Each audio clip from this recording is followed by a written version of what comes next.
ਜੀ ਉੱਠਣ ਦੇ ਦਿਨ ਦੀ ਆਸ਼ੀਸ਼ਿਤ ਅਤੇ ਪਵਿੱਤਰ ਸਭਾ ਆ ਗਈ ਹੈ। ਬਸੰਤ ਪਰਵਾਂ ਦੇ ਭਾਗ ਦੇ ਰੂਪ ਵਿੱਚ ਪਸਾ ਅਤੇ ਪਤੀਲੀ ਰੋਟੀ ਦੇ ਪਰਵ ਤੋਂ ਬਾਅਦ ਪਰਮੇਸ਼ਰ ਨੇ ਸਾਨੂੰ ਜੀ ਉੱਠਣ ਦੇ ਦਿਨ ਦੀ ਇਜਾਜ਼ਤ ਦਿੱਤੀ।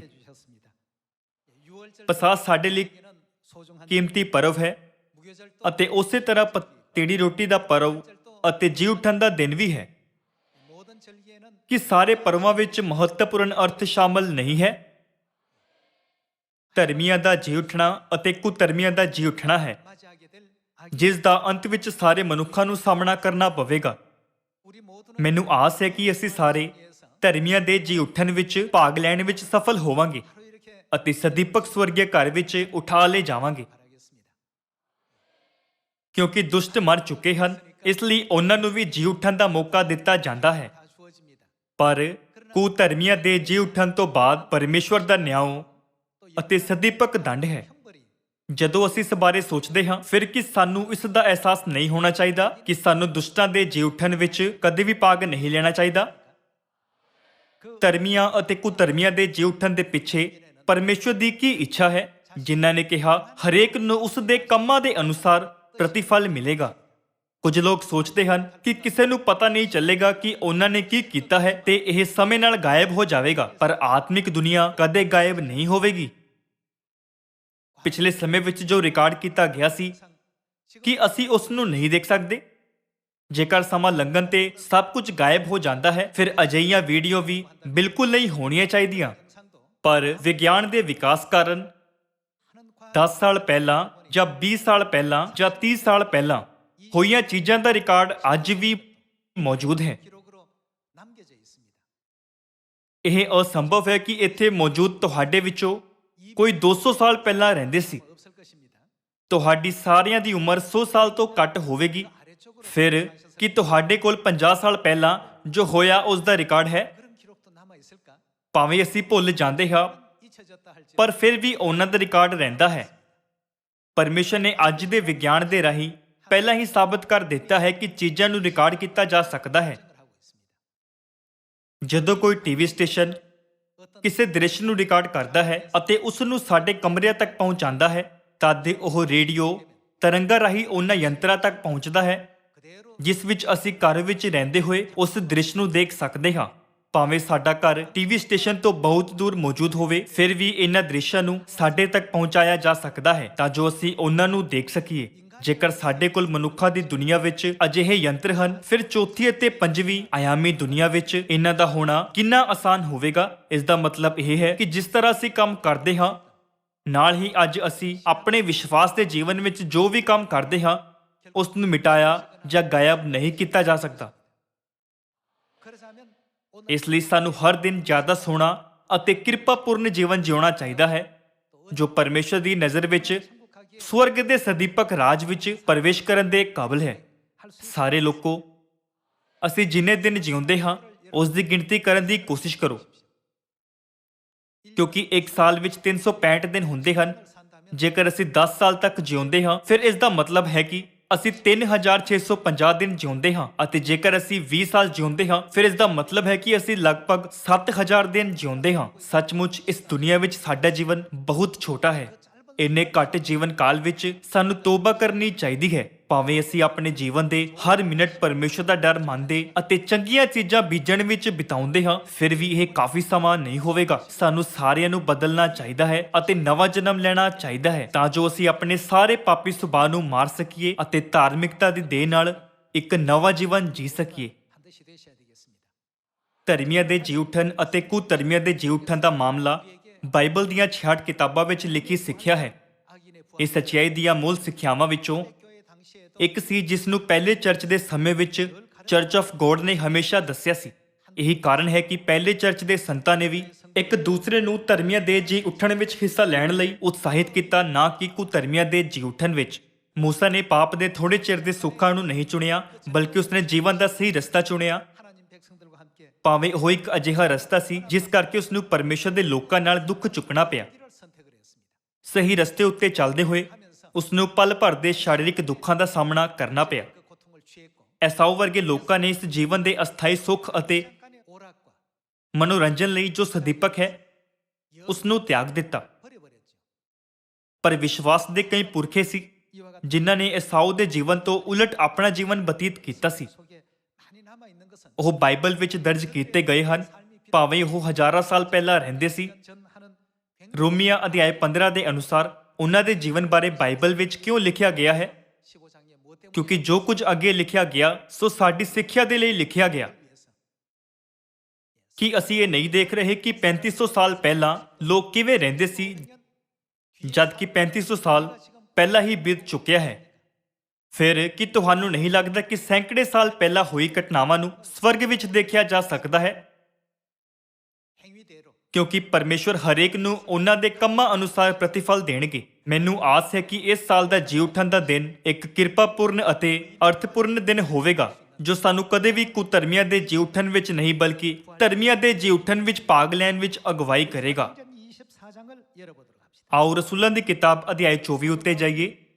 ਰਸੂਲ ਪੌਲੁਸ ਦੇ ਵਿਰੁੱਧ ਦੋਸ਼ ਹਾਕਿਮ ਕੋਲ ਲਿਆਏ ਗਏ। ਦੋਸ਼ ਲਗਾਏ ਜਾਣ ਤੋਂ ਬਾਅਦ ਰਸੂਲ ਪੌਲੁਸ ਨੇ ਹਾਕਿਮ ਦੇ ਸਾਹਮਣੇ ਆਪਣੇ ਵਿਸ਼ਵਾਸ ਬਾਰੇ ਦੱਸਿਆ। ਆਓ ਰਸੂਲਾਂ ਅਧਿਆਇ 24 ਵਚਨ 15 ਪੜ੍ਹੀਏ। ਅਤੇ ਪਰਮੇਸ਼ਵਰ ਤੋਂ ਇਹ ਆਸ ਰੱਖਦਾ ਹਾਂ, ਜਿਹਦੀ ਇਹ ਆਪ ਵੀ ਉਡੀਕ ਕਰਦੇ ਹਨ, ਕਿ ਭਾਵੇਂ ਧਰਮੀ ਭਾਵੇਂ ਕੁਧਰਮੀ ਦੋਹਾਂ ਦਾ ਕੀ ਹੋਵੇਗਾ, ਜੀ ਉੱਠਣਾ ਹੋਵੇਗਾ। ਮੈਂ ਆਪ ਵੀ ਇਸ ਵਿੱਚ ਯਤਨ ਕਰਦਾ ਹਾਂ ਜੋ ਪਰਮੇਸ਼ਵਰ ਅਤੇ ਮਨੁੱਖਾਂ ਦੇ ਸਾਹਮਣੇ ਕਦੇ ਮੇਰਾ ਮਨ ਮੈਨੂੰ ਦੋਸ਼ੀ ਨਾ ਕਰੇ, ਕਿਉਂਕਿ ਉਹ ਜਾਣਦਾ ਸੀ ਕਿ ਇੱਕ ਗਲਤੀ ਨਾਲ ਉਹ ਕੁਧਰਮੀਆਂ ਦੇ ਜੀ ਉੱਠਣ ਵਿੱਚ ਸ਼ਾਮਲ ਹੋ ਸਕਦਾ ਹੈ।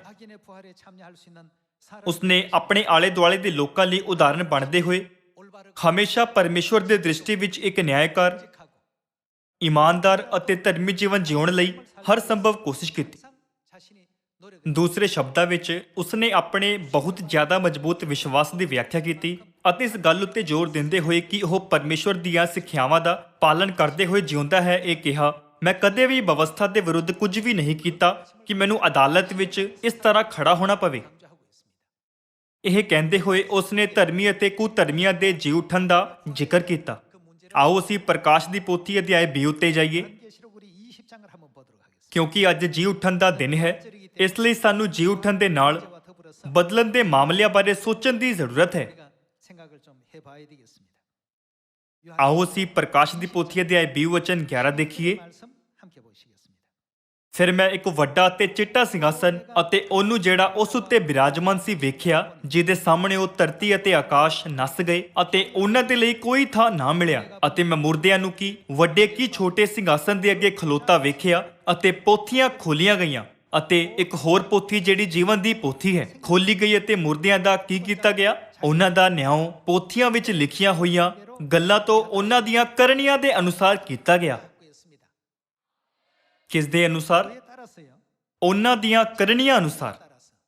ਭਾਵੇਂ ਉਹਨਾਂ ਨੇ ਭਲੇ ਕੰਮ ਕੀਤੇ ਜਾਂ ਦੁਸ਼ਟ, ਅਤੇ ਭਾਵੇਂ ਉਹਨਾਂ ਨੇ ਪਵਿੱਤਰ ਜੀਵਨ ਬਿਤਾਇਆ ਜਾਂ ਨਹੀਂ, ਇਹ ਸਭ ਕੰਮ ਉਹਨਾਂ ਦੇ ਕੰਮਾਂ ਦੇ ਅਨੁਸਾਰ ਪੋਥੀਆਂ ਵਿੱਚ ਲਿਖੇ ਗਏ ਹਨ। ਅਤੇ ਜਿਵੇਂ ਪੋਥੀਆਂ ਵਿੱਚ ਦਰਜ ਕੀਤਾ ਗਿਆ ਹੈ, ਉਸ ਦੇ ਅਨੁਸਾਰ ਉਹਨਾਂ ਦਾ ਨਿਆਂ ਕੀਤਾ ਜਾਵੇਗਾ। ਇਹ ਲੋਕ ਕੌਣ ਹਨ? ਇਹ ਉਹ ਹਨ ਜਿਨ੍ਹਾਂ ਨੂੰ ਧਰਤੀ ਨਾਮਕ ਇੱਕ ਤੀਸਰੀ ਅਯਾਮੀ ਦੁਨੀਆ ਵਿੱਚ ਮਰੇ ਹੋਇਆਂ ਦੇ ਰੂਪ ਵਿੱਚ ਵਰਣਿਤ ਕੀਤਾ ਗਿਆ ਹੈ। ਜਦੋਂ ਇਹ ਕਹਿੰਦਾ ਹੈ ਮਰੇ ਹੋਇਆਂ ਦਾ ਨਿਆਂ ਕੀਤਾ ਜਾਵੇਗਾ, ਇਸ ਦਾ ਮਤਲਬ ਹੈ ਕਿ ਜੋ ਲੋਕ ਕੁਧਰਮੀਆਂ ਦੇ ਜੀ ਉੱਠਣ ਵਿੱਚ ਭਾਗ ਲੈਂਦੇ ਹਨ, ਉਹਨਾਂ ਦਾ ਨਿਆਂ ਪਰਮੇਸ਼ਵਰ ਦੁਆਰਾ ਉਦੋਂ ਕੀਤਾ ਜਾਵੇਗਾ ਜਦੋਂ ਧਰਮੀ ਅਤੇ ਕੁਧਰਮੀ ਦੋਨੋਂ ਜੀ ਉੱਠਣਗੇ। ਆਓ ਅਸੀਂ ਵਚਨ 13 ਨਾਲ ਜਾਰੀ ਰੱਖੀਏ। ਅਤੇ ਸਮੁੰਦਰ ਨੇ ਉਹ ਮੁਰਦੇ ਜਿਹੜੇ ਉਹਦੇ ਵਿੱਚ ਸਨ ਮੋੜ ਦਿੱਤੇ, ਅਤੇ ਕਾਲ ਅਤੇ ਪਤਾਲ ਨੇ ਉਹ ਮੁਰਦੇ ਜਿਹੜੇ ਉਹਨਾਂ ਵਿੱਚ ਸਨ ਮੋੜ ਦਿੱਤੇ। ਇੱਥੇ ਫਿਰ ਤੋਂ ਉਹੀ ਗੱਲ ਕਹੀ ਗਈ ਹੈ ਅਤੇ ਹਰੇਕ ਦਾ ਨਿਆਂ ਉਹਦੀਆਂ ਦੇ ਕਰਨੀਆਂ ਅਨੁਸਾਰ ਕੀਤਾ ਗਿਆ। ਹਰੇਕ ਵਿਅਕਤੀ ਦਾ ਉਸ ਦੀਆਂ ਕਰਨੀਆਂ ਅਨੁਸਾਰ ਨਿਆਂ ਕੀਤਾ ਗਿਆ। ਇਸ ਲਈ ਸਾਨੂੰ ਸਾਰਿਆਂ ਨੂੰ ਧਰਮੀ ਦੇ ਜੀ ਉੱਠਣ ਵਿੱਚ ਹਿੱਸਾ ਲੈਣ ਵਿੱਚ ਸਫਲ ਹੋਣਾ ਚਾਹੀਦਾ ਹੈ, ਜਿਸ ਨੂੰ ਪਰਮੇਸ਼ਵਰ ਨੇ ਸਾਡੇ ਲਈ ਤਿਆਰ ਕੀਤਾ ਹੈ, ਅਤੇ ਸਦੀਪਕ ਸਵਰਗ ਦੇ ਰਾਜ ਨੂੰ ਵਿਰਾਸਤ ਵਿੱਚ ਪ੍ਰਾਪਤ ਕਰਨਾ ਚਾਹੀਦਾ ਹੈ। ਨਿਆਂ ਤੋਂ ਪਹਿਲਾਂ ਹੋਣ ਵਾਲੀ ਘਟਨਾ ਜੀ ਉੱਠਣਾ ਹੈ। ਕੀ ਜੀ ਉੱਠਣ ਦਾ ਦਿਨ ਉਸ ਦਿਨ ਨੂੰ ਯਾਦ ਕਰਨ ਦਾ ਦਿਨ ਨਹੀਂ ਜਦੋਂ ਯੀਸ਼ੂ ਮਸੀਹ ਆਪਣੀ ਮੌਤ ਦੇ ਤੀਜੇ ਦਿਨ ਮੁਰਦਿਆਂ ਵਿੱਚੋਂ ਜੀ ਉੱਠੇ ਸੀ? ਯੀਸ਼ੂ ਦੇ ਮਰੇ ਹੋਇਆਂ ਵਿੱਚੋਂ ਜੀ ਉੱਠਣ ਤੋਂ ਬਾਅਦ ਉਹ ਉਸ ਸਥਾਨ ਉੱਤੇ ਗਏ ਜਿੱਥੇ ਚੇਲੇ ਇਕੱਠੇ ਸੀ। ਯੀਸ਼ੂ ਦੇ ਜੀ ਉੱਠਣ ਤੋਂ ਬਾਅਦ ਥੋਮਾ ਨੇ ਕਿਹਾ, ਮੈਂ ਹੁਣ ਵੀ ਯੀਸ਼ੂ ਦੇ ਜੀ ਉੱਠਣ ਤੇ ਵਿਸ਼ਵਾਸ ਨਹੀਂ ਕਰ ਸਕਦਾ, ਅਜਿਹਾ ਇਸ ਲਈ ਸੀ ਕਿਉਂਕਿ ਯੀਸ਼ੂ ਨੂੰ ਪਹਿਲਾਂ ਹੀ ਸਲੀਬ ਤੇ ਚੜਾਇਆ ਜਾ ਚੁੱਕਿਆ ਸੀ ਅਤੇ ਆਮ ਤੌਰ ਤੇ ਇਹ ਮੰਨਿਆ ਜਾਂਦਾ ਸੀ ਕਿ ਜੋ ਲੋਕ ਯੀਸ਼ੂ ਉੱਤੇ ਵਿਸ਼ਵਾਸ ਕਰਦੇ ਹਨ ਉਹਨਾਂ ਨੂੰ ਵੀ ਸਲੀਬ ਉੱਤੇ ਚੜਾਇਆ ਜਾਵੇਗਾ। ਨਾਲ ਹੀ ਉਹਨਾਂ ਨੂੰ ਸਲੀਬ ਉੱਤੇ ਚੜਾਏ ਸਿਰਫ 3 ਦਿਨ ਹੀ ਹੋਏ ਸੀ। ਯੀਸ਼ੂ ਇਮਾਉਸ ਦੇ ਰਾਹ ਉੱਤੇ ਆਪਣੇ ਚੇਲਿਆਂ ਦੇ ਸਾਹਮਣੇ ਪ੍ਰਗਟ ਹੋਏ ਅਤੇ ਮਰੀਅਮ ਮਗਦਲੀਨੀ ਦੇ ਸਾਹਮਣੇ ਵੀ। ਥੋਮਾ ਨੇ ਇਸ ਬਾਰੇ ਸੁਣਿਆ ਸੀ, ਪਰ ਉਸਨੇ ਕਿਹਾ, ਮੈਂ ਹੁਣ ਵੀ ਇਸ ਉੱਤੇ ਵਿਸ਼ਵਾਸ ਨਹੀਂ ਕਰ ਸਕਦਾ ਕਿ ਤੁਹਾਨੂੰ ਯਕੀਨ ਹੈ ਕਿ ਤੁਸੀਂ ਗਲਤ ਨਹੀਂ ਹੋ। ਇਸ ਖਬਰ ਉੱਤੇ ਥੋਮਾ ਦੀ ਇਹ ਪ੍ਰਕਿਰਿਆ ਸੀ। ਉਸ ਦਿਨ ਥੋਮਾ ਵੀ ਉਸ ਸਥਾਨ ਵਿੱਚ ਸੀ ਜਿੱਥੇ ਚੇਲੇ ਇਕੱਠਾ ਹੋਏ ਸੀ। ਸਾਰੇ ਦਰਵਾਜ਼ੇ ਬੰਦ ਸੀ, ਪਰ ਅਚਾਨਕ ਯੀਸ਼ੂ ਉਹਨਾਂ ਦੇ ਸਾਹਮਣੇ ਪ੍ਰਗਟ ਹੋਏ। ਚੇਲੇ ਡਰ ਗਏ। ਯੀਸ਼ੂ ਉੱਥੇ ਪ੍ਰਗਟ ਹੋਏ ਜਿੱਥੇ ਹੋਰ ਲੋਕਾਂ ਨੂੰ ਪ੍ਰਵੇਸ਼ ਕਰਨ ਤੋਂ ਰੋਕਣ ਲਈ ਇੱਕ ਗੁਪਤ ਸਭਾ ਆਯੋਜਿਤ ਕੀਤੀ ਜਾ ਰਹੀ ਸੀ।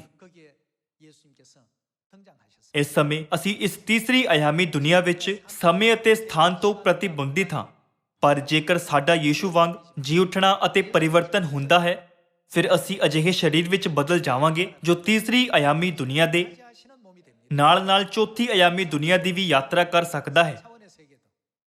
ਯੀਸ਼ੂ ਅਚਾਨਕ ਪ੍ਰਗਟ ਹੋਏ ਜਦ ਕਿ ਚੇਲੇ ਸਾਰੇ ਦਰਵਾਜ਼ਿਆਂ ਨੂੰ ਬੰਦ ਕਰਕੇ ਇਕੱਠੇ ਹੋਏ ਸੀ। 2 ਚੇਲੇ ਜੋ ਇਮਾਉਸ ਦੇ ਰਸਤੇ ਉੱਤੇ ਸੀ, ਉਹਨਾਂ ਨੇ ਯੀਸ਼ੂ ਨੂੰ ਨਹੀਂ ਪਹਿਚਾਣਿਆ, ਭਾਵੇਂ ਉਹਨਾਂ ਨੇ ਯੀਸ਼ੂ ਨੂੰ ਦੇਖਿਆ ਸੀ।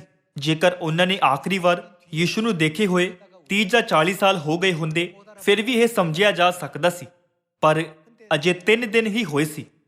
ਉਹਨਾਂ ਨੇ ਪਹਿਲਾਂ ਤਾਂ ਉਹਨਾਂ ਨੂੰ ਨਹੀਂ ਪਹਿਚਾਣਿਆ, ਪਰ ਉਸ ਤੋਂ ਬਾਅਦ ਜਦੋਂ ਯੀਸ਼ੂ ਨੇ ਰੋਟੀ ਤੋੜੀ ਅਤੇ ਉਹਨਾਂ ਨੂੰ ਦਿੱਤੀ ਤਾਂ ਉਹਨਾਂ ਦੀਆਂ ਆਤਮਿਕ ਅੱਖਾਂ ਖੁੱਲ੍ਹ ਗਈਆਂ ਅਤੇ ਉਹਨਾਂ ਨੇ ਯੀਸ਼ੂ ਨੂੰ ਪਹਿਚਾਨਿਆ। ਅਸੀਂ ਪੁਸ਼ਟੀ ਕਰ ਸਕਦੇ ਹਾਂ ਕਿ ਯੀਸ਼ੂ ਮਸੀਹ ਦੀ ਦੇਹ ਇੱਕ ਆਤਮਿਕ ਦੇਹ ਵਿੱਚ ਬਦਲ ਗਈ ਸੀ ਜੋ ਸਾਰੀਆਂ ਰੁਕਾਵਟਾਂ ਤੋਂ ਮੁਕਤ ਸੀ। ਭਵਿੱਖ ਵਿੱਚ ਜਦੋਂ ਅਸੀਂ ਜੀ ਉੱਠਣ ਦੀ ਸ਼ਕਤੀ ਵਿੱਚ ਹਿੱਸਾ ਲਵਾਂਗੇ, ਤਦ ਸਾਡੇ ਕੋਲ ਤੀਸਰੇ ਅਯਾਮ ਦੇ ਸਰੀਰ ਨਹੀਂ ਰਹਿਣਗੇ। ਜਦੋਂ ਇਹ ਹੋਵੇਗਾ, ਫਿਰ ਉਹ ਜੋ ਕੁਧਰਮੀਆਂ ਦੇ ਜੀ ਉੱਠਣ ਵਿੱਚ ਸ਼ਾਮਲ ਹੋਣਗੇ ਸਦੀਪਕ ਪੱਖ ਦੇ ਪੱਠੇ ਵਿੱਚ ਜਾਣਗੇ, ਅਤੇ ਉਹ ਜੋ ਧਰਮੀਆਂ ਦੇ ਜੀ ਉੱਠਣ ਵਿੱਚ ਸ਼ਾਮਲ ਹੋਣਗੇ ਮਸੀਹ ਦੇ ਕੀਮਤੀ ਲਹੂ ਦੁਆਰਾ ਆਤਮਿਕ ਪ੍ਰਾਣੀਆਂ ਵਿੱਚ ਬਦਲ ਜਾਣਗੇ, ਮਤਲਬ ਸਾਡੀ ਮੂਲ ਦਸ਼ਾ ਵਿੱਚ ਮੁੜ ਜਾਣਗੇ, ਜਿਸ ਵਿੱਚ ਅਸੀਂ ਸਦੀਪਕ ਸਵਰਗ ਦੂਤਾਂ ਦੀ ਦੁਨੀਆ ਵਿੱਚ ਪਹਿਲਾਂ ਸੀ। ਪਿਤਾ ਨੇ ਆਪਣੀ ਸੱਚਾਈ ਦੀ ਪੁਸਤਕ ਵਿੱਚ ਇਹ ਲਿਖਿਆ ਹੈ, ਤੀਸਰੀ ਅਯਾਮੀ ਦੁਨੀਆ ਨੂੰ ਛੱਡਣ ਤੋਂ ਬਾਅਦ ਅਸੀਂ 5ਵੀਂ ਅਯਾਮੀ ਦੁਨੀਆ ਵਿੱਚ ਜਾਵਾਂਗੇ ਅਤੇ ਚੌਥੀ ਅਯਾਮੀ ਦੁਨੀਆ ਵਿੱਚ ਸਵਰਗ ਦੂਤਾਂ ਉੱਤੇ ਰਾਜ ਕਰਾਂਗੇ। ਸਾਰੇ ਲੋਕੋ, ਇਹ ਸ਼ਾਨਦਾਰ ਸਮਾਂ ਬਹੁਤ ਦੂਰ ਨਹੀਂ ਹੈ, ਪਰ ਨੇੜੇ ਭਵਿੱਖ ਵਿੱਚ ਇਹ ਸਾਡੇ ਲਈ ਅਸਲੀਅਤ ਬਣ ਜਾਵੇਗਾ। ਫਿਰ ਕੀ ਸਾਨੂੰ ਸਦੀਪਕ ਅਤੇ ਸ਼ਾਨਦਾਰ ਚੀਜ਼ਾਂ ਨੂੰ ਇੱਕ ਪਾਸੇ ਰੱਖ ਦੇਣਾ ਚਾਹੀਦਾ ਹੈ, ਜਿਸ ਨਾਲ ਸਾਡੇ ਦਿਲ ਅਰਥਹੀਨ ਅਤੇ ਮਾਮੂਲੀ ਮਾਮਲਿਆਂ ਨਾਲ ਆਕਰਸ਼ਿਤ ਹੋ ਜਾਣ ਜੋ ਸਿਰਫ ਇਸ ਧਰਤੀ ਨਾਲ ਸੰਬੰਧਿਤ ਹਨ? ਸਾਨੂੰ ਅਜਿਹਾ ਨਹੀਂ ਹੋਣ ਦੇਣਾ ਚਾਹੀਦਾ। ਯੀਸ਼ੂ ਨੇ ਥੋਮਾ ਨੂੰ, ਜਿਹੜਾ ਸ਼ੱਕ ਕਰ ਰਿਹਾ ਸੀ, ਕਿਹਾ, ਆਪਣੀ ਉਂਗਲੀ ਮੇਰੇ ਹੱਥਾਂ ਵਿੱਚ ਪਾ ਅਤੇ ਮੇਰੀ ਵੱਖੀ ਵਿੱਚ ਵਾੜ। ਥੋਮਾ, ਜੋ ਸੋਚ ਰਿਹਾ ਸੀ ਕਿ ਉਹ ਇੱਕ ਭਰਮ ਦੇਖ ਰਿਹਾ ਹੈ, ਉਸਨੇ ਉਹੀ ਕੀਤਾ ਜੋ ਯੀਸ਼ੂ ਨੇ ਉਸ ਨੂੰ ਕਰਨ ਲਈ ਕਿਹਾ ਸੀ ਅਤੇ ਦੇਖਿਆ ਕਿ ਉਸਦੇ ਕੋਲ ਅਸਲ ਵਿੱਚ ਕੀਲਾਂ ਅਤੇ ਬਰਛੇ ਦੇ ਨਿਸ਼ਾਨ ਸੀ। ਥੋਮਾ ਹੈਰਾਨ ਹੋਇਆ ਤੇ ਉਹਨਾਂ ਨੇ ਕਿਹਾ, ਹੇ ਮੇਰੇ ਪ੍ਰਭੂ, ਹੇ ਮੇਰੇ ਪਰਮੇਸ਼ਵਰ। ਇਸ ਪ੍ਰਕਾਰ ਯੀਸ਼ੂ ਨੇ ਆਪਣੇ ਸਾਰੇ ਚੇਲਿਆਂ ਅਤੇ ਹੋਰ ਸਾਰੇ ਲੋਕਾਂ ਨੂੰ 40 ਦਿਨਾਂ ਤੱਕ ਦੱਸਿਆ ਕਿ ਉਹ ਜੀ ਉੱਠੇ ਹਨ, ਅਤੇ ਉਸ ਤੋਂ ਬਾਅਦ ਜੈਤੂਨ ਪਹਾੜ ਉੱਤੋਂ ਉਹ ਸਵਰਗ ਗਏ। ਇਹ ਸਾਰੀਆਂ ਚੀਜ਼ਾਂ ਸਾਡੇ ਸਧਾਰਨ ਗਿਆਨ ਦਾ ਹਿੱਸਾ ਨਹੀਂ ਹਨ। ਇਹ ਤੀਸਰੀ ਅਯਾਮੀ ਦੁਨੀਆ ਵਿੱਚ ਧਰਤੀ ਦੀ ਗੰਭੀਰਤਾ ਦੁਆਰਾ ਸੀਮਤ ਸਾਡੇ ਸਰੀਰ ਨਾਲ ਇਸ ਦਾ ਸਾਡੇ ਨਾਲ ਕੋਈ ਮਤਲਬ ਨਹੀਂ ਹੈ। ਅਜਿਹਾ ਇਸ ਲਈ ਹੈ ਕਿਉਂਕਿ ਯੀਸ਼ੂ ਆਪਣੇ ਮੂਲ ਆਤਮਿਕ ਸਰੂਪ ਮਤਲਬ ਪਰਮੇਸ਼ਵਰ ਦੇ ਸਰੂਪ ਵਿੱਚ ਪਰਿਵਰਤਿਤ ਹੋ ਗਏ ਸੀ, ਜੋ ਇੱਕ ਅਲੱਗ ਅਯਾਮੀ ਦੁਨੀਆ ਨਾਲ ਸੰਬੰਧਿਤ ਹੈ। ਫਿਰ ਇਸ ਦਾ ਮਤਲਬ ਹੈ ਕਿ ਸਾਡੇ ਸਰੀਰ ਵੀ ਮਸੀਹ ਵਾਂਗ ਆਤਮਿਕ ਦੇਹ ਵਿੱਚ ਪਰਿਵਰਤਿਤ ਹੋ ਜਾਣਗੇ।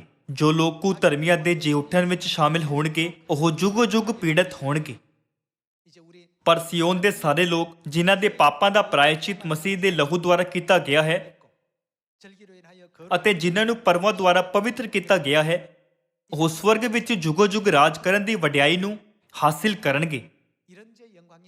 ਇਸ ਨੂੰ ਮਨ ਵਿੱਚ ਰੱਖਦੇ ਹੋਏ ਕਿ ਅਸੀਂ ਇਸ ਪ੍ਰਕਾਰ ਦੀ ਵਡਿਆਈ ਵਿੱਚ ਪ੍ਰਵੇਸ਼ ਕਰਾਂਗੇ, ਕਿਰਪਾ ਪਹਿਲਾ ਕੁਰਿੰਥੀਆਂ ਦੀ ਕਿਤਾਬ 15 ਦੇਖੋ। 열어보시기 바랍니다. ਅਧਿਆਇ 15 ਵਚਨ 45 ਕਹਿੰਦਾ ਹੈ, 15의 말씀 함께 보시겠습니다.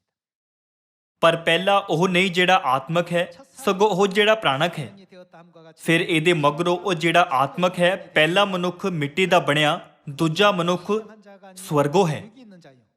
그다음은 신령한 ਜੇਕਰ ਅਸੀਂ ਵਚਨ 40 ਨੂੰ ਪੜ੍ਹੀਏ, ਫਿਰ ਅਸੀਂ ਇੱਥੇ ਜ਼ਿਕਰ ਕੀਤੇ ਸ਼ਾਰੀਰਿਕ ਅਤੇ ਆਤਮਿਕ ਦੇਹ ਦੇ ਮਾਮਲਿਆਂ ਨੂੰ ਸਮਝ ਸਕਾਂਗੇ। 한번 보시면 ਵਚਨ 40 이해가 쉬울 것입니다. ਸਵਰਗੀ ਸਰੀਰ ਵੀ ਹਨ ਅਤੇ ਜ਼ਮੀਨੀ ਸਰੀਰ ਵੀ ਹਨ, 속한 형체도 ਪਰ ਸਵਰਗੀਆਂ ਦਾ ਪ੍ਰਤਾਪ ਹੋਰ ਹੈ ਅਤੇ ਜ਼ਮੀਨੀਆਂ ਦਾ ਹੋਰ ਹੈ। 영광이 따로 있고 ਸੂਰਜ ਦਾ ਪ੍ਰਤਾਪ ਹੋਰ ਹੈ ਅਤੇ ਚੰਦਰਮਾ ਦਾ ਪ੍ਰਤਾਪ ਹੋਰ ਅਤੇ ਤਾਰਿਆਂ ਦਾ ਪ੍ਰਤਾਪ ਹੋਰ ਹੈ, ਕਿਉਂ ਜੋ ਪ੍ਰਤਾਪ ਕਰਕੇ ਇੱਕ ਤਾਰਾ ਦੂਏ ਤਾਰੇ ਤੋਂ ਭਿੰਨ ਹੈ, ਇਸੇ ਤਰ੍ਹਾਂ ਮੁਰਦਿਆਂ ਦੀ ਕਿਆਮਤ ਵੀ ਹੈ। 죽은 자의 부활도 이와 같으니 ਉਹ ਨਾਸ਼ਵਾਨ ਬੀਜਿਆ ਜਾਂਦਾ ਹੈ, 그다음 우리가 ਪਰ ਜਦੋਂ ਅਸੀਂ ਜੀ ਉੱਠਾਂਗੇ ਫਿਰ ਕੀ ਹੋਵੇਗਾ? ਪਰ ਅਵਿਨਾਸੀ ਜੀ ਉੱਠਦਾ ਹੈ। ਉਹ ਬੇਪਤ ਬੀਜਿਆ ਜਾਂਦਾ ਹੈ, ਪਰੰਤੂ ਪ੍ਰਤਾਪਵਾਨ ਜੀ ਉੱਠਦਾ ਹੈ। ਉਹ ਨਿਰਮਲ ਬੀਜਿਆ ਜਾਂਦਾ ਹੈ, ਪਰ ਬਲਵੰਤ ਜੀ ਉੱਠਦਾ ਹੈ। ਉਹ ਪ੍ਰਾਣਕ ਸਰੀਰ ਹੋ ਕੇ ਬੀਜਿਆ ਜਾਂਦਾ ਹੈ। ਅਤੇ ਅਸੀਂ ਕਿਸ ਤਰ੍ਹਾਂ ਦੀ ਦੇਹ ਨਾਲ ਉੱਠਾਂਗੇ? ਪਰ ਉਹ ਆਤਮਕ ਸਰੀਰ ਹੋ ਕੇ ਜੀ ਉੱਠਦਾ ਹੈ। ਜੇ ਪ੍ਰਾਣਕ ਸਰੀਰ ਹੈ ਤਾਂ ਆਤਮਕ ਸਰੀਰ ਵੀ ਹੈ। 신령한 몸이 있나니라고 했습니다. ਬਾਈਬਲ ਸਾਨੂੰ ਸਿਖਾਉਂਦੀ ਹੈ ਕਿ ਸਵਰਗੀ ਸਵਰਗਦੂਤਾਂ ਦੀ ਦੁਨੀਆ ਵਿੱਚ ਇੱਕ ਆਤਮਿਕ ਦੇਹ ਹੈ, ਜਿਵੇਂ ਧਰਤੀ ਤੇ ਇੱਕ ਪ੍ਰਾਣਕ ਮਤਲਬ ਸਰੀਰਕ ਦੇਹ ਹੈ। 성경은 우리에게 일깨워주고 있습니다. ਬਾਈਬਲ ਸਾਨੂੰ ਇਹ ਵੀ ਦੱਸਦੀ ਹੈ ਕਿ ਇਹ ਜੀ ਉੱਠਣਾ ਉਸ ਦਿਨ ਹੋਵੇਗਾ ਜਦੋਂ ਪਰਮੇਸ਼ਵਰ ਆਪਣੀ ਸਾਰੀ ਵਡਿਆਈ ਨਾਲ ਧਰਤੀ ਉੱਤੇ ਆਉਣਗੇ। 성경은 우리에게 알려주고 있습니다. ਆਓ ਵਚਨ 50 ਉੱਤੇ ਜਾਈਏ। 가겠습니다. ਹੁਣ ਹੇ ਭਰਾਵੋ, ਮੈਂ ਇਹ ਆਖਦਾ ਹਾਂ, ਜੋ ਮਾਂਸ ਤੇ ਲਹੂ ਪਰਮੇਸ਼ਵਰ ਦੇ ਰਾਜ ਦੇ ਅਧਿਕਾਰੀ ਨਹੀਂ ਹੋ ਸਕਦੇ, ਨਾ ਵਿਨਾਸ਼ ਅਵਿਨਾਸ਼ ਦਾ ਅਧਿਕਾਰੀ ਹੁੰਦਾ ਹੈ। 유업으로 받지 못하나니라. ਵੇਖੋ, ਮੈਂ ਤੁਹਾਨੂੰ ਇੱਕ ਭੇਤ ਦੱਸਦਾ ਹਾਂ, 말하노니 ਜੋ ਅਸੀਂ ਸਭੇ ਨਹੀਂ ਸੋਵਾਂਗੇ। 잠잘 것이 아니요 ਪਰ ਕੀ ਹੋਵੇਗਾ? 나팔에 ਅਸੀਂ ਸਭੇ ਛਿਨ ਭਰ ਵਿੱਚ ਹੋਰ ਦੇ ਹੋਰ ਹੋ ਜਾਵਾਂਗੇ। ਅਸੀਂ ਜੋ ਜਿਉਂਦੇ ਹਾਂ ਆਤਮਿਕ ਦੇਹ ਵਿੱਚ ਬਦਲ ਜਾਵਾਂਗੇ, 신령체를 덧입게 ਪਰ ਜੋ ਮਰੇ ਹੋਏ ਹਨ ਉਹਨਾਂ ਬਾਰੇ ਕੀ? ਆਓ ਅਸੀਂ ਵਚਨ 52 ਨਾਲ ਜਾਰੀ ਰੱਖੀਏ। ਪਰ ਸਭੇ ਛਿਨ ਭਰ ਵਿੱਚ ਅੱਖ ਦੀ ਝਮਕ ਵਿੱਚ ਛੇਕੜ ਲਈ ਤੂਰੀ ਫੂਕਦੇ ਅਸਾਰ ਹੋਰ ਦੇ ਹੋਰ ਹੋ ਜਾਵਾਂਗੇ। ਤੂਰੀ ਫੂਕੀ ਜਾਵੇਗੀ ਅਤੇ ਮੁਰਦੇ ਅਵਿਨਾਸੀ ਹੋ ਕੇ ਜੀ ਉੱਠਣਗੇ ਅਤੇ ਅਸੀਂ ਹੋਰ ਦੇ ਹੋਰ ਹੋ ਜਾਵਾਂਗੇ। ਜੀ ਉੱਠਣ ਅਤੇ ਬਦਲਣ ਨੂੰ ਬਾਈਬਲ ਵਿੱਚ ਇੱਕ ਹੀ ਸੰਦਰਭ ਵਿੱਚ ਸਮਝਾਇਆ ਗਿਆ ਹੈ। ਰੋਮੀਆਂ ਅਧਿਆਇ 1 ਵਚਨ 20 ਵਿੱਚ ਪਰਮੇਸ਼ਵਰ ਦੇ ਵਚਨਾਂ ਅਨੁਸਾਰ ਪਰਮੇਸ਼ਵਰ ਨੇ ਆਪਣੀ ਬਣਾਈਆਂ ਹੋਈਆਂ ਸਾਰੀਆਂ ਵਸਤੂਆਂ ਵਿੱਚ ਆਪਣੀ ਇੱਛਾ ਪ੍ਰਗਟ ਕੀਤੀ ਅਤੇ ਪ੍ਰਕਾਸ਼ ਦੀ ਪੋਥੀ 4 ਵਿੱਚ ਪਰਮੇਸ਼ਵਰ ਨੇ ਕਿਹਾ ਕਿ ਉਹਨਾਂ ਦੀ ਇੱਛਾ ਤੋਂ ਬਿਨਾਂ ਕੁਝ ਵੀ ਨਹੀਂ ਬਣਾਇਆ ਗਿਆ। ਆਓ ਪਰਮੇਸ਼ਵਰ ਦੀ ਸਾਰੀ ਸ੍ਰਿਸ਼ਟੀਆਂ ਵਿੱਚੋਂ ਸੰਖੇਪ ਵਿੱਚ ਜੀ ਉੱਠਣ ਦੇ ਸਿਧਾਂਤ ਉੱਤੇ ਇੱਕ ਨਜ਼ਰ ਪਾਈਏ। ਸਾਰੇ ਲੋਕੋ, ਵਿਆਦ ਪਤੰਗ ਬਹੁਤ ਸੋਹਣਾ ਹੈ। ਜ਼ਿਆਦਾਤਰ ਜੀਵ ਜਦੋਂ ਬੱਚੇ ਹੁੰਦੇ ਹਨ ਫਿਰ ਉਹ ਸੋਹਣੇ ਦਿਖਦੇ ਹਨ, ਪਰ ਵਿਆਦ ਪਤੰਗ ਜਦੋਂ ਛੋਟੇ ਹੁੰਦੇ ਹਨ ਤਦ ਉਹ ਗੈਰ ਆਕਰਸ਼ਕ ਦਿਖਦੇ ਹਨ। ਵਿਆਦ ਪਤੰਗ ਲਾਰਵਾ ਟੈਡਪੋਲਸ ਮਤਲਬ ਡੱਡੂ ਦਾ ਬੱਚਾ ਖਾਂਦੇ ਹਨ ਕਿਉਂਕਿ ਉਹ ਉਹਨਾਂ ਦੇ ਕੁਦਰਤੀ ਵੈਰੀ ਹਨ। 물속 생활할 ਜਦੋਂ ਉਹ ਪਾਣੀ ਦੇ ਅੰਦਰ ਰਹਿੰਦੇ ਹਨ ਤਦ ਉਹ ਆਪਣੇ ਗਲ ਫੜਿਆਂ ਤੋਂ ਸਾਹ ਲੈਂਦੇ ਹਨ। ਵਿਆਦ ਪਤੰਗ ਆਪਣੇ ਜੀਵਨ ਦੇ ਸ਼ੁਰੂਆਤੀ ਪੜਾਅ ਨੂੰ ਪਾਣੀ ਦੇ ਨੀਚੇ ਲਾਰਵੇ ਦੇ ਰੂਪ ਵਿੱਚ ਬਿਤਾਉਂਦੇ ਹਨ। ਜਦੋਂ ਉਹ ਉਸ ਪੜਾਅ ਵਿੱਚ ਹੁੰਦੇ ਹਨ ਤਦ ਉਹ ਬਹੁਤ ਆਕਰਸ਼ਕ ਦਿਖਦੇ ਹਨ, 그러나 성장해서 ਪਰ ਜਿਵੇਂ-ਜਿਵੇਂ ਉਹ ਵੱਡੇ ਹੁੰਦੇ ਹਨ ਉਹ ਇੱਕ ਪਰਿਵਰਤਨ ਤੋਂ ਲੰਘਦੇ ਹਨ। 과정을 겪게 됩니다. ਜਦੋਂ ਉਹ ਕਈ ਵਾਰ ਖੱਲ ਛੱਡਦੇ ਹਨ ਅਤੇ ਦੁਬਾਰਾ ਜਨਮ ਲੈਂਦੇ ਹਨ ਤਦ ਉਹਨਾਂ ਦਾ ਰੂਪ ਪੂਰੀ ਤਰ੍ਹਾਂ ਬਦਲ ਜਾਂਦਾ ਹੈ। ਅਤੀਤ ਵਿੱਚ ਉਹ ਸਿਰਫ ਪਾਣੀ ਦੇ ਨੀਚੇ ਰਹਿ ਸਕਦੇ ਸੀ, ਪਰ ਹੁਣ ਉਹ ਪਾਣੀ ਦੇ ਨੀਚੇ ਨਹੀਂ ਰਹਿ ਸਕਦੇ। 이제는 물속에서 살 수 ਜਦੋਂ ਉਹ ਪਾਣੀ ਤੋਂ ਬਾਹਰ ਰਹਿਣਾ ਸ਼ੁਰੂ ਕਰਦੇ ਹਨ 물 밖에 ਤਦ ਵਿਆਦ ਪਤੰਗ ਆਪਣੇ ਖੰਭਾਂ ਨਾਲ ਪਲ ਭਰ ਵਿੱਚ ਇੱਧਰ-ਉੱਧਰ ਉੱਡਦੇ ਹੋਏ ਇੱਥੇ ਤੋਂ ਉੱਥੇ ਜਾਂਦੇ ਹਨ। ਇਸ ਨੂੰ ਹੀ ਪਰਿਵਰਤਨ ਕਹਿੰਦੇ ਹਨ। 변화라고 볼 수 있겠습니다. ਪਰਿਵਰਤਨ ਅਤੇ ਜੀ ਉੱਠਣ ਬਾਰੇ ਸਮਝਣ ਵਿੱਚ ਸਾਡੀ ਮਦਦ ਕਰਨ ਲਈ ਪਰਮੇਸ਼ਵਰ ਨੇ ਇਸ ਪ੍ਰਕਿਰਿਆ ਤੋਂ ਲੰਘਣ ਲਈ ਕੀੜਿਆਂ ਦੀ ਦੁਨੀਆ ਅਤੇ ਪਸ਼ੂਆਂ ਦੀ ਦੁਨੀਆ ਦੀ ਰਚਨਾ ਕੀਤੀ। 또 만들어 놓으셨습니다. 매미 ਅਜਿਹਾ ਕਿਹਾ ਜਾਂਦਾ ਹੈ ਕਿ ਸਿਕਾਡਾ ਲਾਰਵਾ 7 ਸਾਲ ਤੱਕ ਜ਼ਮੀਨ ਦੇ ਨੀਚੇ ਰਹਿੰਦਾ ਹੈ। 흔히들 말하는 ਉਹ ਬਦਸੂਰਤ ਅਤੇ ਮੋਟੇ ਸਿਕਾਡਾ ਲਾਰਵਾ ਕਾਲੀ ਮਿਰਚ ਦੇ ਖੇਤ ਵਰਗੀ ਜ਼ਮੀਨ ਦੇ ਨੀਚੇ ਪਾਏ ਜਾ ਸਕਦੇ ਹਨ। 통통하게 징그럽게 생긴 ਸਿਕਾਡਾ ਲਾਰਵਾ 7 ਸਾਲ ਤੱਕ ਇਸੇ ਤਰ੍ਹਾਂ ਹੀ ਜਿਉਂਦੇ ਰਹਿੰਦੇ ਹਨ, ਪਰ 7 ਸਾਲ ਬਾਅਦ ਜਦੋਂ ਉਹ ਆਪਣੀ ਖੱਲ ਉਤਾਰਦੇ ਹਨ ਤਦ ਉਹਨਾਂ ਦਾ ਸਰੀਰ ਪੂਰੀ ਤਰ੍ਹਾਂ ਬਦਲ ਜਾਂਦਾ ਹੈ। 게 된다면 ਜਿਵੇਂ ਕਿ ਪਹਿਲਾਂ ਦਿਖਦੇ ਸੀ ਉਹ ਹੁਣ ਉਸੇ ਤਰ੍ਹਾਂ ਨਹੀਂ ਦਿਖਦੇ। 모습 ਉਹਨਾਂ ਦਾ ਰੂਪ ਪੂਰੀ ਤਰ੍ਹਾਂ ਬਦਲ ਜਾਂਦਾ ਹੈ ਅਤੇ ਉਹਨਾਂ ਦੀ ਜੀਵਨ ਸ਼ੈਲੀ ਅਤੇ ਰਹਿਣ ਦਾ ਸਥਾਨ ਵੀ ਬਦਲ ਜਾਂਦਾ ਹੈ। 생활 형태와 ਪਹਿਲਾਂ ਉਹ ਜ਼ਮੀਨ ਵਿੱਚ ਦਬੇ ਰਹਿੰਦੇ ਸੀ, ਪਰ ਬਾਲਕ ਕੀੜੇ ਬਣਨ ਤੋਂ ਬਾਅਦ ਉਹਨਾਂ ਦਾ ਨਵਾਂ ਘਰ ਪਤਾਲ ਬਣ ਜਾਂਦਾ ਹੈ। 되고 나면 그들의 주무대는 하늘입니다. ਪਹਿਲਾ ਕੁਰਿੰਥੀਆਂ ਅਧਿਆਇ 15 ਵਿੱਚ ਪਰਮੇਸ਼ਵਰ ਜੀ ਉੱਠਣ ਅਤੇ ਬਦਲਣ ਦੇ ਮਤਲਬ ਬਾਰੇ ਦੱਸਦੇ ਹਨ। 15장에서 지금 주셨는데 ਇਹ ਲਿਖਿਆ ਹੈ, 죽었던 자들은 ਮੁਰਦੇ ਜੀ ਉੱਠਣਗੇ ਅਤੇ ਅਸੀਂ ਜੋ ਜਿਉਂਦੇ ਹਾਂ ਹੋਰ ਤੇ ਹੋਰ ਹੋ ਜਾਵਾਂਗੇ। 변화를 입게 될 것이다.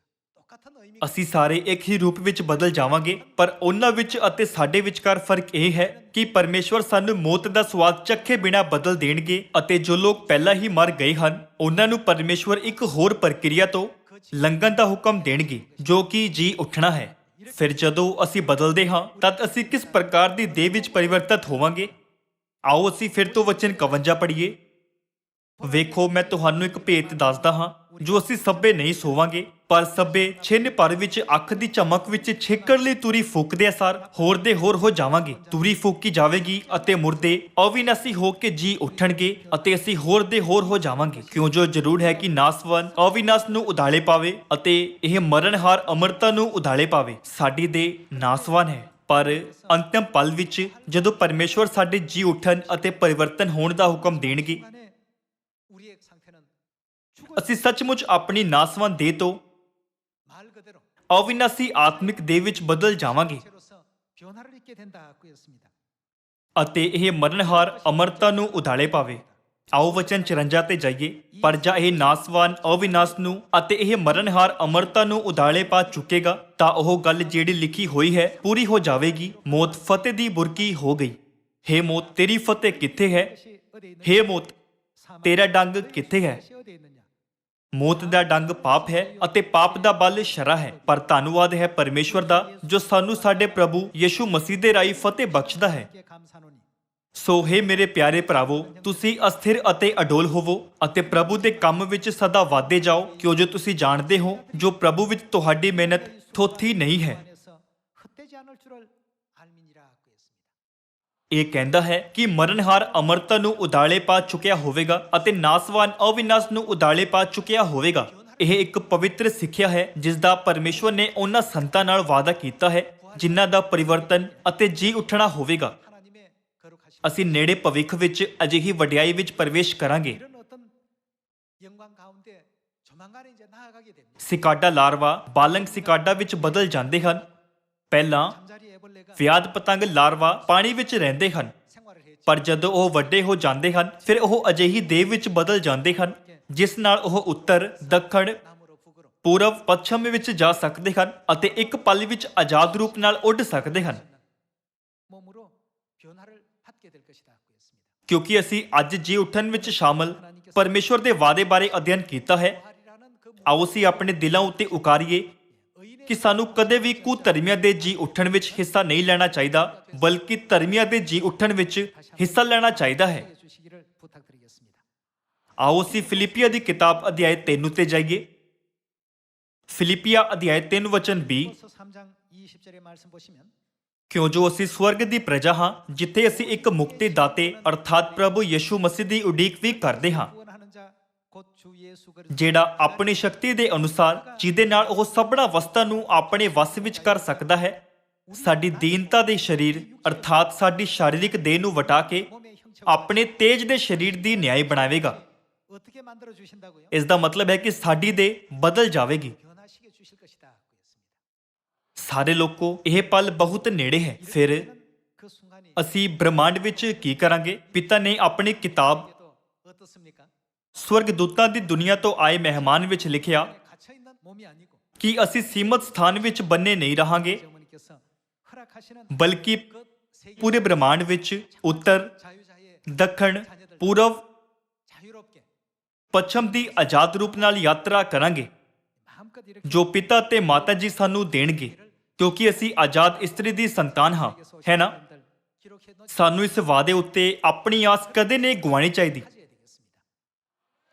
ਆਓ ਪਹਿਲਾ ਥੈਸਲੂਨੀਕੀਆ ਅਧਿਆਇ 4 ਵਿੱਚ ਜਾ ਕੇ ਦੇਖੀਏ ਕਿ ਉਹ ਕਿਸ ਪ੍ਰਕਾਰ ਦਾ ਦਿਨ ਹੋਵੇਗਾ ਜਦੋਂ ਅਸੀਂ ਪਰਿਵਰਤਿਤ ਹੋਵਾਂਗੇ। ਆਓ ਅਧਿਆਇ 4 ਵਚਨ 13 ਪੜ੍ਹੀਏ।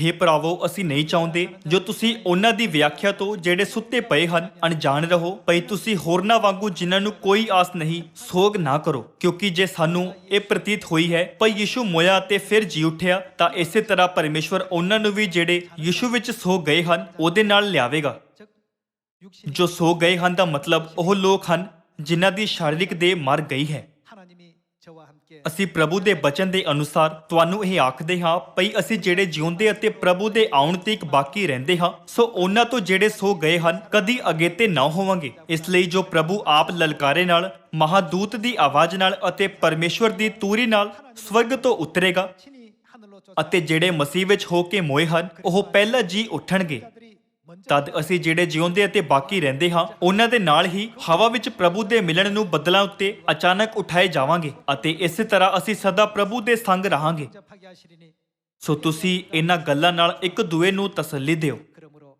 이 여러 말로 서로 위로하라. ਕੀ ਇਹ ਵਚਨ ਸੱਚਮੁੱਚ ਤਸੱਲੀ ਦੇਣ ਵਾਲੇ ਨਹੀਂ? 위로받을 만한 말씀 아닙니까? ਆਓ ਅਸੀਂ ਉਸ ਸ਼ਾਨਦਾਰ ਸਮੇਂ ਦੀ ਆਸ ਕਰੀਏ 부활에 모두가 참여해서 ਜਦੋਂ ਅਸੀਂ ਧਰਮੀਆਂ ਦੇ ਜੀ ਉੱਠਣ ਵਿੱਚ ਹਿੱਸਾ ਲਵਾਂਗੇ ਅਤੇ ਆਪਣੇ ਪਿਤਾ ਤੇ ਮਾਤਾ ਜੀ ਦੇ ਸਦੀਪਕ ਰਾਜ ਵਿੱਚ ਮੁੜਾਂਗੇ, ਜੋ ਸਾਡਾ ਸਦੀਪਕ ਘਰ ਹੈ। 된 그 시간을 소망하면서 ਪਰਮੇਸ਼ਵਰ ਨੇ ਸਾਨੂੰ ਪਾਪ ਅਤੇ ਮੌਤ ਦੀ ਸ਼ਕਤੀ ਤੋਂ ਮੁਕਤ ਕੀਤਾ ਹੈ। ਪਰਮੇਸ਼ਵਰ ਨੇ ਸਾਨੂੰ ਆਜ਼ਾਦ ਇਸਤਰੀ ਦੀ ਸੰਤਾਨ ਬਣਨ ਦਾ ਹੁਕਮ ਦਿੱਤਾ ਹੈ ਤਾਂ ਜੋ ਅਸੀਂ ਧਰਮੀਆਂ ਦੇ ਜੀ ਉੱਠਣ ਵਿੱਚ 자유자의 자녀 ਸ਼ਾਮਲ ਹੋ ਸਕੀਏ। 의인의 부활에 모두가 ਪਰ ਕੁਝ ਚੀਜ਼ਾਂ ਹਨ ਜੋ ਸਾਨੂੰ ਉਦੋਂ ਤੱਕ ਕਰਨੀਆਂ ਚਾਹੀਦੀਆਂ ਹਨ 그러나 ਜਦੋਂ ਤੱਕ ਪਿਤਾ ਸਾਨੂੰ ਲੈਣ ਲਈ ਇਸ ਧਰਤੀ ਉੱਤੇ ਨਹੀਂ ਆਉਂਦੇ। 순간까지 ਪਰਮੇਸ਼ਵਰ ਨੇ ਵਾਅਦਾ ਕੀਤਾ ਹੈ ਕਿ ਉਹ ਸਾਨੂੰ ਸਾਡੇ ਕੰਮਾਂ ਅਨੁਸਾਰ ਬਦਲਾ ਦੇਣਗੇ। 갚으리라고 하신 ਆਓ ਅਸੀਂ ਇਸ ਵਾਅਦੇ ਨੂੰ ਆਪਣੇ ਮਨ ਵਿੱਚ ਰੱਖੀਏ ਅਤੇ ਖੁਸ਼ਖਬਰੀ ਲਈ ਸਖਤ ਮਿਹਨਤ ਕਰੀਏ 우리의 ਤਾਂ ਜੋ ਸਾਡੇ ਬਹੁਤ ਸਾਰੇ ਸੋਹਣੇ ਕੰਮ ਸਵਰਗੀ ਕੰਮਾਂ ਦੀ ਕਿਤਾਬ ਵਿੱਚ ਦਰਜ ਕੀਤੇ ਜਾ ਸਕਣ। 우리 시온 자녀들이 다 되도록 합시다. ਇਸ ਧਰਤੀ ਉੱਤੇ ਚੀਜ਼ਾਂ ਅਸਲ ਵਿੱਚ ਥੋੜੇ ਸਮੇਂ ਲਈ ਅਤੇ ਅਸਥਾਈ ਹਨ। 잠깐입니다. ਸਮਾਂ ਲੰਘ ਜਾਂਦਾ ਹੈ। 속도가 굉장히 빨라. ਅਸੀਂ ਅਕਸਰ ਸੋਚਦੇ ਹਾਂ ਕਿ 10 ਸਾਲ ਲੰਘ ਗਏ ਹਨ ਕਿ 20 ਸਾਲ ਪਹਿਲਾਂ ਹੀ ਲੰਘ ਚੁੱਕੇ ਹਨ। 20년이 됐지. ਅਜਿਹਾ ਲੱਗਦਾ ਹੈ ਜਿਵੇਂ ਕੱਲ ਦੀ ਹੀ ਗੱਲ ਹੋਵੇ ਜਦੋਂ ਪਿਤਾ ਸਵਰਗ ਗਏ। ਇਹ ਬਹੁਤ ਹੈਰਾਨੀਜਨਕ ਹੈ। ਇਹ ਝੂਠ ਵਾਂਗ ਲੱਗਦਾ ਹੈ। ਮੈਨੂੰ ਅਕਸਰ ਅਜਿਹਾ ਲੱਗਦਾ ਹੈ ਕਿ ਅਸੀਂ ਤੰਗ ਸਮੇਂ ਦੀ ਦੀਵਾਰ ਨੂੰ ਪਾਰ ਕੀਤਾ ਹੈ। 같은 ਮੈਨੂੰ ਆਸ ਹੈ ਕਿ ਜੋ ਸਮਾਂ ਬਚਿਆ ਹੈ ਉਸ ਵਿੱਚ ਵੀ ਅਜਿਹਾ ਹੀ ਮਹਿਸੂਸ ਹੁੰਦਾ ਰਹੇਗਾ। 가질 것이라고 여겨집니다.